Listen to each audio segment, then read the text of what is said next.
Salut, supporter culé. Un vieux rêve du FC Barcelone pourrait être plus vivant que jamais. Le nom d'Alexander Isak reste une priorité absolue au sein du club, et Joan Laporta ainsi que Deco sont d'accord. S'il faut faire un gros effort sur le marché, ce doit être pour l'attaquant suédois.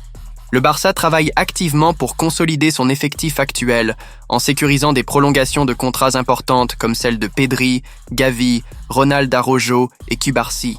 Mais en coulisses, la direction garde un œil attentif sur Isak.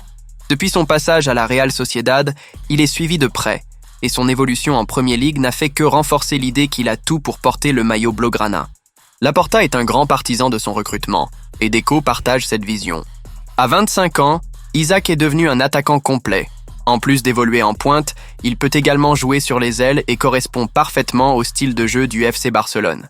La direction sportive a déjà eu un premier contact avec son agent et le joueur a montré son intérêt pour rejoindre le projet de Hansi Flick. Le problème ? Le plafond salarial imposé par la Liga. Pour que le Barça puisse avancer sur ce dossier, il sera nécessaire de libérer de la masse salariale. Le possible départ d'un joueur clé, comme Ronald Araujo, pourrait débloquer l'opération.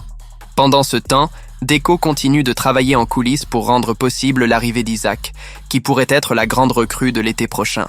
Et toi, culé, penses-tu qu'Isak en vaut la peine ? Serait-il le numéro 9 idéal pour le Barça ? Laisse ton commentaire ci-dessous. Et Barcelone pourrait être sur le point de résoudre l'un de ses plus grands problèmes, le poste de latéral droit.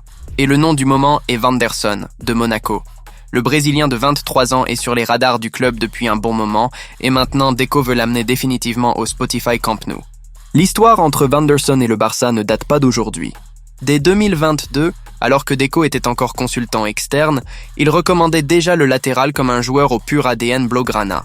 Mais Monaco a été plus rapide et a bouclé son recrutement. Aujourd'hui, en tant que directeur sportif du Barça, Deco estime que le bon moment est arrivé pour rapatrier le joueur et apporter un saut de qualité à ce poste. Vanderson est un latéral offensif, explosif et intelligent dans son soutien à l'attaque. Ses performances avec la sélection brésilienne ont encore renforcé l'intérêt autour de lui, notamment après un grand match contre la Colombie, où il a neutralisé Luis Diaz pendant plusieurs minutes. Et le Barça n'est pas le seul sur le coup. Des clubs de Premier League et même un géant européen souhaitent aussi le recruter.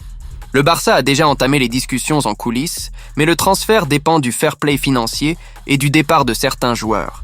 Malgré cela, Vanderson voit d'un bon œil la possibilité de porter le maillot blaugrana et est prêt à faire des efforts pour concrétiser le transfert. Et toi, culé, penses-tu que Vanderson est le bon choix pour renforcer Barcelone ? Ou y a-t-il une meilleure option sur le marché ? Donne ton avis dans les commentaires.